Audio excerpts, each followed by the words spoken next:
Meus queridos alunos e alunas, sejam bem-vindos a mais uma videoaula do nosso canal. Sou o professor Ícaro Castro e hoje falaremos sobre a dinâmica das populações. Então, segue o fio.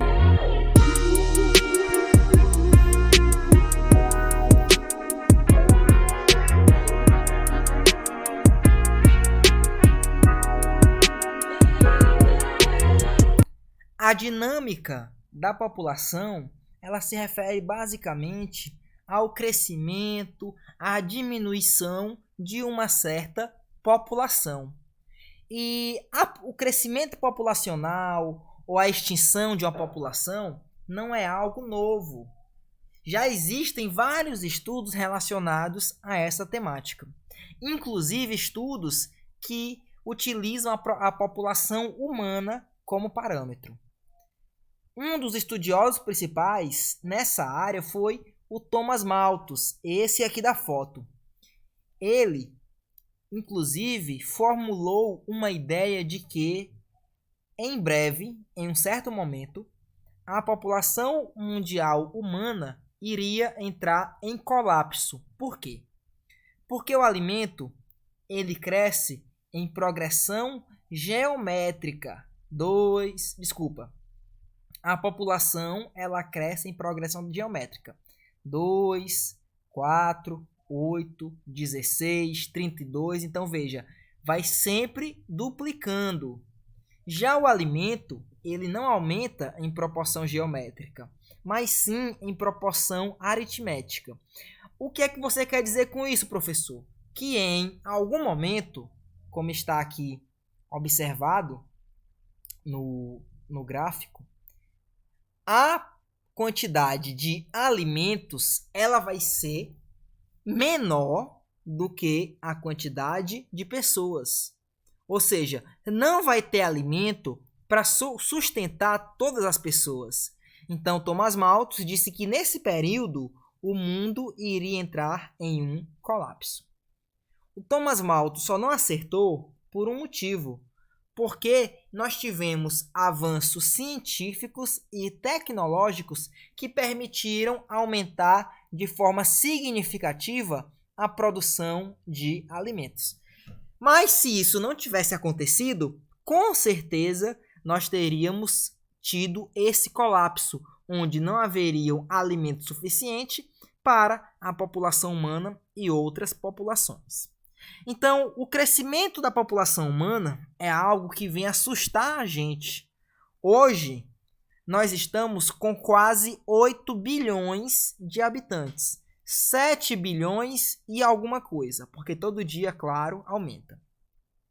Então, veja que o primeiro bilhão de habitantes, ele aconteceu em 1800. Então, de 1800, da história da humanidade, desde o primeiro ano depois de Cristo, até 1800, o crescimento foi mínimo, onde nós chegamos a 1 bilhão de pessoas. Entre 1800 e 2000, cerca de 200 anos depois, a gente aumentou a população em cerca de 1, 2, 3, 4, 5, 6 vezes. Então vejam como o crescimento da população está em pico, em ascensão. E as previsões é que aumentem cada vez mais. Ou seja, a população mundial humana ela está crescendo de forma significativa. Ao mesmo tempo que a população de outras espécies estão em diminuição.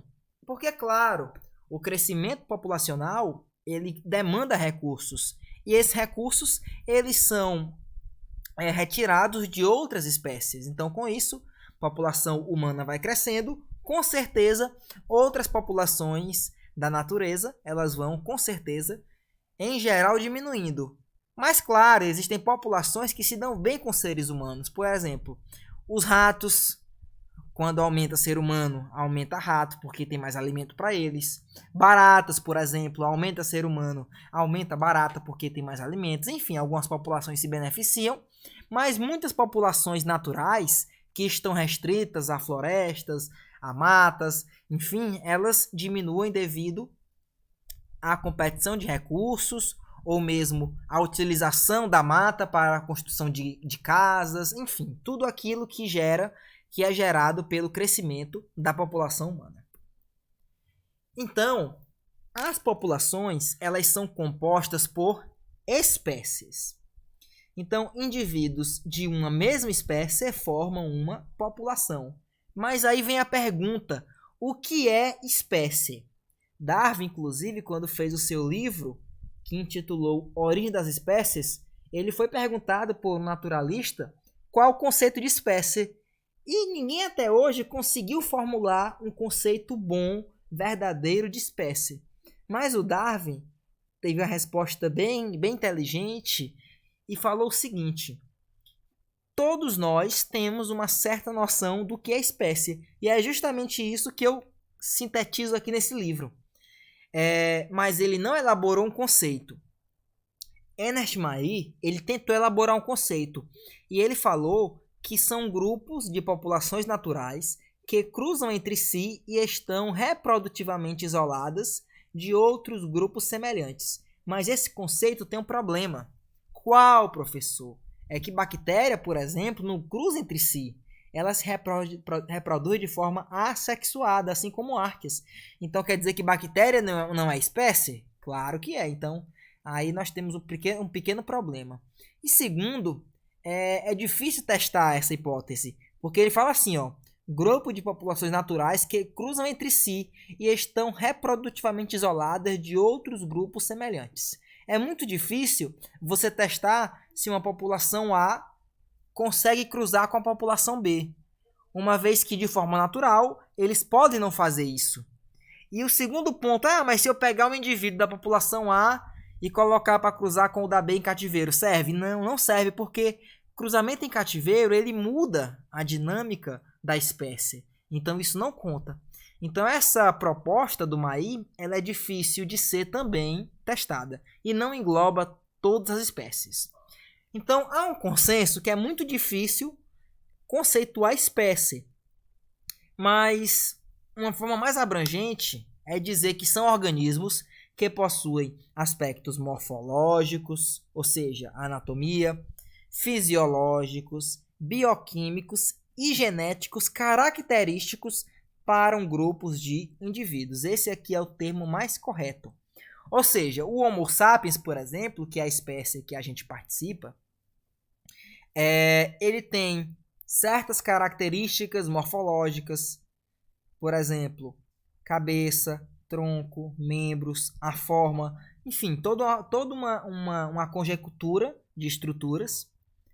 Nós temos uma fisiologia característica, então, se em você o coração fica no mediastino esquerdo, na sua mãe também, no seu primo também, é característico daquela espécie. Bioquímicas, nós temos algumas características bioquímicas únicas e, claro, genéticas. Todo mundo que é ser humano, por exemplo, vai ter lá os 46 cromossomos. Então, tudo isso define uma espécie. E eu quero que vocês lembrem que toda espécie ela é formada por 2 nomes. O primeiro nome tu chama de gênero. Nós aqui somos do gênero Homo. E, claro, o segundo nome é o epíteto específico. Sempre o primeiro nome, que é o gênero, ele vem com a primeira letra maiúscula e o resto minúscula. E o segundo nome, que é o epíteto específico, ele vem em minúsculo. E se for abreviar, seria H. sapiens. Lembrando que esse nome científico tem que estar em negrito ou em itálico, como está aqui no nosso slide. Então, toda espécie ela é formada por um nome científico. E o conjunto de indivíduos de uma mesma espécie que convivem numa área e podem cruzar entre si formam, então, populações. Então, agora nós vamos falar um pouquinho mais sobre as populações. Então, veja, vamos supor que isso aqui seja uma área próxima, correto? e aqui nós temos algumas populações. Então veja, só reforçando o conceito, conjunto de uma mesma espécie que convivem numa determinada área e podem cruzar entre si. Então vamos supor que nós temos aves vivendo nesse local e aves nesse local. E esses dois locais, eles são separados, veja, por um córrego, por um rio. Então, há uma barreira. Mas para aves, isso é barreira? Não, porque as aves podem voar e migrar e ir para um lado ou irem para o outro lado. Depende da vontade das próprias aves. Então veja, as aves, elas estão numa determinada área, esse conjunto, sim, a área está aqui em preto, ó. Então isso aqui é a área. As aves estão na mesma área? Estão. Elas podem cruzar entre si? Podem. Então aqui nós falamos que é uma única população. Então, nesse local aqui, nós temos uma única população de aves, certo? É a mesma população. Essa aqui é a mesma dessa aqui. Vamos agora para outro exemplo, ratos. Os ratos, eles também se encontram nessa área. Existem ratos à esquerda do rio e existem ratos à direita do rio. Mas os ratos não conseguem passar porque eles não voam e não tem como atravessar o rio a nado. Dessa forma, esses organismos estão próximos, na mesma área, ok. Mas eles não podem cruzar entre si. O ratinho que está aqui, ó, ele não consegue passar para cá. E o ratinho que está cá não consegue passar para cá também. Então, eles são impedidos devido ao rio, devido à barreira geográfica. Dessa forma, mesmo que eles estejam próximos, por não cruzarem entre si, não poderem cruzar entre si, eles não são uma população. Então, aqui nessa ilha, nós temos, representado aqui na imagem, uma população de aves e duas populações de ratos. A população, ela pode aumentar, ela pode diminuir, ela pode ter uma alta densidade, uma baixa densidade, enfim. Depende muito da população. Então, a primeira coisa que nós temos que saber é o conceito de densidade demográfica ou densidade populacional. Nós usamos demográfica quando nos referimos mais à espécie humana. Mas quando falamos de organismos naturais, em geral usamos densidade populacional. Então, o que é isso? É a quantidade de indivíduos por uma certa área, por exemplo, se for em ambiente terrestre, ou por um volume, por exemplo, seres que estão em ambiente aquático, por um volume de água. Então, essa divisão, ela vai te dar um número que vai te dizer se aquela população ela tem uma alta densidade ou uma baixa densidade. Por exemplo, vamos pensar aqui em países ou municípios, cidades, enfim. São Paulo é uma cidade enorme que tem mais ou menos 12, 13 milhões de habitantes, se eu não estou enganado. Isso somente a cidade de São Paulo, não é o estado, é a cidade. Então lá, a densidade demográfica ela é muito alta. Por quê? Porque é um espaço curto, é uma área pequena para a quantidade de pessoas que vivem lá.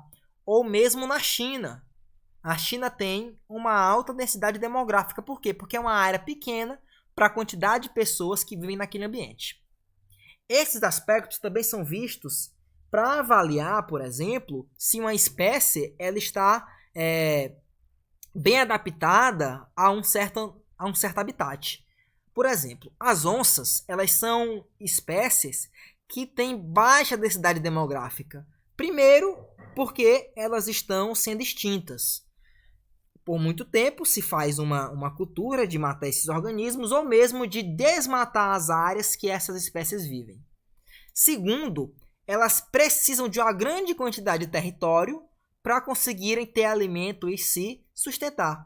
Ou seja, tu vai ter uma grande área sustentando apenas 1 ou 2 onças. Então veja que é uma densidade, é uma densidade populacional baixa. Espécies em extinção, por exemplo, elas também têm densidade populacional baixa, uma vez que elas estão perdendo, claro, indivíduos e assim estão diminuindo no local onde são inseridas. Já pragas, praga de rato, barata, pragas agrícolas, elas possuem uma alta densidade populacional. Então, esse cálculo é o que é feito para ver se tem pouco ou muito indivíduo de uma espécie em uma certa área. Também destacamos aqui a taxa de natalidade e de mortalidade. Natalidade se refere ao número de nascimentos de pessoas ou de organismos no ano, dividido por 1000. Isso aqui falando para a espécie humana. Mas também podemos aplicar ela para outras espécies, para ver se uma espécie está crescendo, por exemplo. Ou taxa de mortalidade, que é o número de mortes no ano por 1000 pessoas. Se uma espécie ela tem maior natalidade e menor mortalidade, ela está em crescimento. Se uma espécie ela tem menor natalidade e maior mortalidade, então essa espécie ela está em caminho à extinção. Ou podendo diminuir até alcançar um equilíbrio no ecossistema. Mas isso é conteúdo para a próxima aula. Espero que tenham gostado e até em breve.